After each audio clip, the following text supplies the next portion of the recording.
स्वाभिमानी TV news चॅनलच्या बातमीपत्रात आपलं स्वागत। जमनागिरी महादेव मंदिराजवळील पुलाची दुरुस्ती तात्काळ करा, मी धुळेकर संघटनेचे जिल्हा अधिकाऱ्यांना निवेदन। धुळे शहरातील लेनिन चौक ते साक्री रोड आणि संगमा चौक दरम्यानच्या मार्गावर असलेल्या जमनागिरी महादेव मंदिर परिसरातील पुलाची अवस्था अत्यंत दयनीय झालेली असून पुलाचा अर्धा भाग तुटलेला आहे। तेथे पथदिवेही नाहीत। या मार्गावर मोठी वाहतूक असते। अनेक नागरिक व भाविक याच रस्त्याने महादेव व शनी मंदिराच्या दर्शनासाठी येतात। त्यामुळे नागरिकांच्या सुरक्षेसंदर्भात हा रस्त्याची दुरुस्ती लवकरात लवकर करावी अशी मागणी मी धुळेकर संघटनेने केलेली असून त्या संदर्भात आज उपजिल्हा अधिकाऱ्यांना निवेदन देण्यात आले। दरम्यान यावेळी निवेदन देण्यासाठी संघटनेचे अध्यक्ष निरंजन भतवाल, छोटू पोद्दार, दिनेश वाघ, किशोर बोरसे, विशाल गायकवाड, फरदीन शेख आदी उपस्थित होते।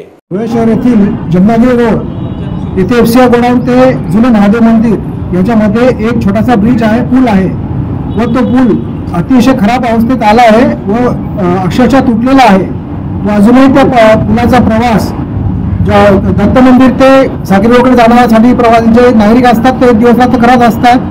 तिथे पथदिवे नाही त्या दोन्ही कॉर्नरला पुलाच्या, त्यामुळे तिथे तसेच पुलाजवळ तिथे नळ पण आहे मनपाचा, तिथेही पाणी भरण्यासाठी खूप महिला व मुलं येत असतात व तो पूल अतिशय खराब झाल्यामुळे तिथे मोठा अपघात घडू शकतो। म्हणून आम्ही माननीय उपजिल्हाधिकारी मॅडम यांना निवेदन देऊन तो पूल त्वरित दुरुस्त करून घ्यावा अशी मी धुळेकर संघटनेतर्फे मागणी केली आहे। कारण की तो पूल आता पावसाळा पण सुरू होईल आणि आता तिथे तो अर्धा पूल पूर्णपणे तुटलेला आहे, तर तो पूल त्वरित दुरुस्त करावा अशी मागणी आम्ही केली आहे।